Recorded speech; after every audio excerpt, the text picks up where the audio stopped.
আজকে একটা ঐতিহাসিক বিষয় নিয়ে আপনাদের মাধ্যমে সারা পৃথিবীকে জানকারি দেওয়ার জন্যই আমাদের বিজেপি এবং আমাদের মোদীজি এবং যে কাজগুলি করছেন এগুলোর জন্য আজকে বিশেষ করে পূর্বতন সরকার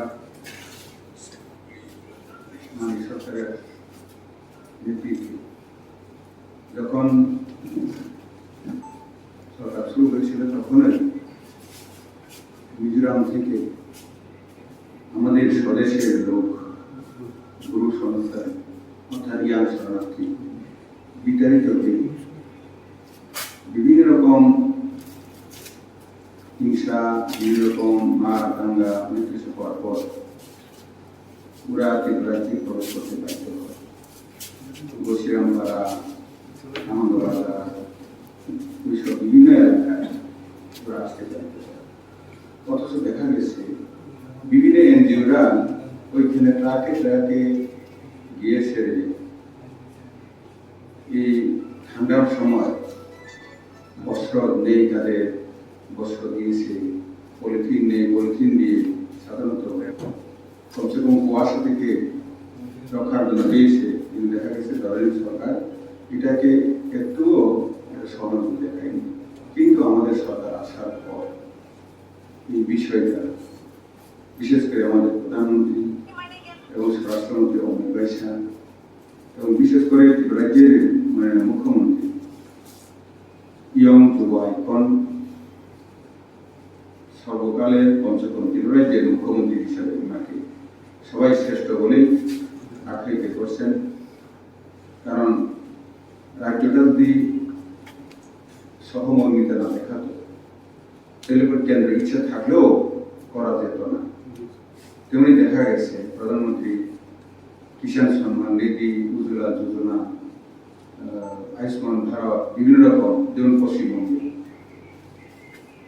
কৃষকরা বঞ্চিত, ওইখানে নাগরিকরা বিভিন্নভাবে বঞ্চিত করে দিয়েছে। কারণ ওইখানে তৃণমূল সরকার মমতা ব্যানার্জি কেন্দ্রে এটাকে গ্রহণ করেন না, ওটা প্রত্যাখ্যান করছেন তার জন্য।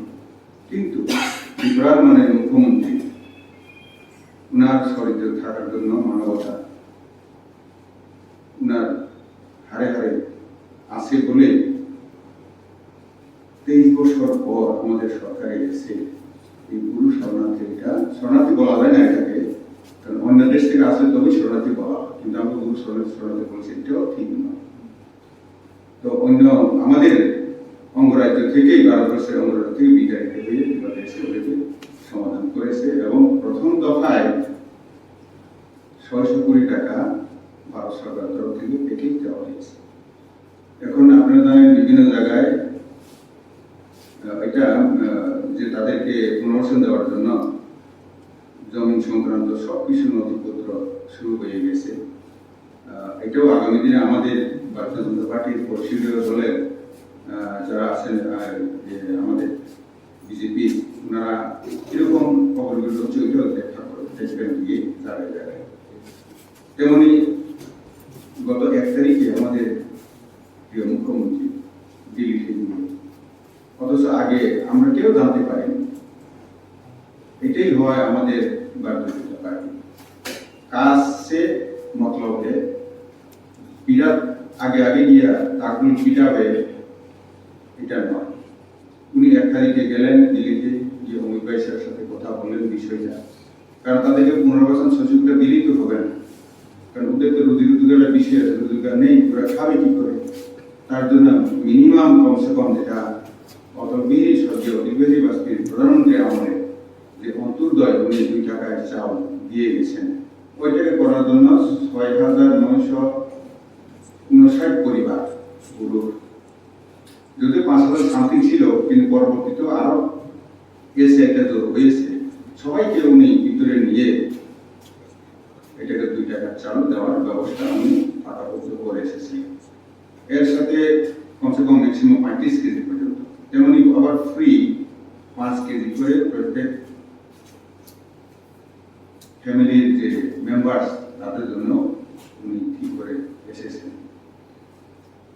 তো এতে বিশেষ করে 37,137 জন গুরু অর্থাৎ রিয়াং লোক জনজাতি এতে উপকৃত হচ্ছেন।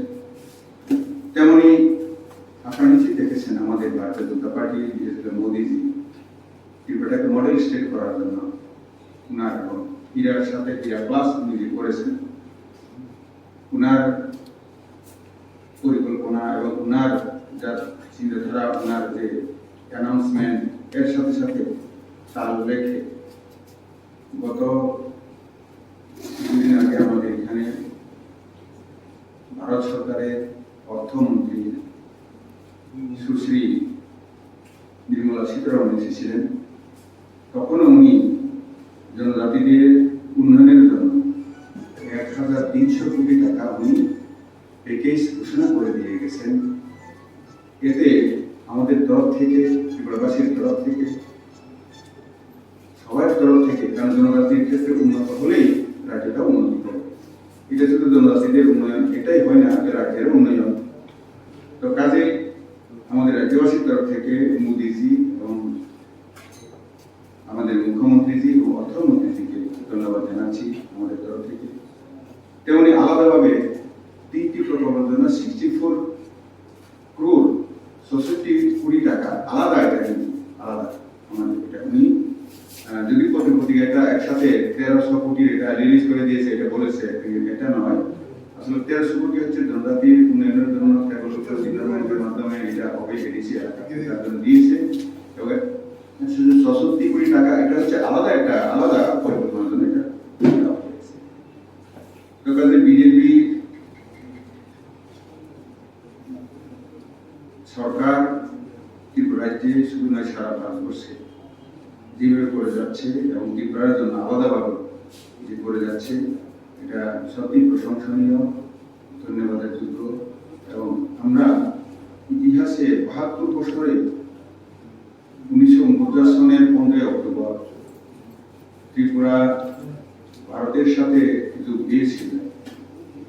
তখন থেকে যোগ দিয়েছিল, তখন সর্দার বল্লভভাই প্যাটেল বলেছিলেন যে ত্রিপুরা দূর হলেও, দিল্লি থেকে অনেক দূর হলেও এটা ভারতবর্ষের হৃদয়ে থাকবে এবং সুখ দুঃখে সমভাগিতা হবে, যে বলেছিলেন। এটা দীর্ঘ 72 বছর পরে মোদীজির আমলে এবং বিপ্লব দেবের যে মুখ্যমন্ত্রীর আমলে এটা এখন সম্ভব হচ্ছে।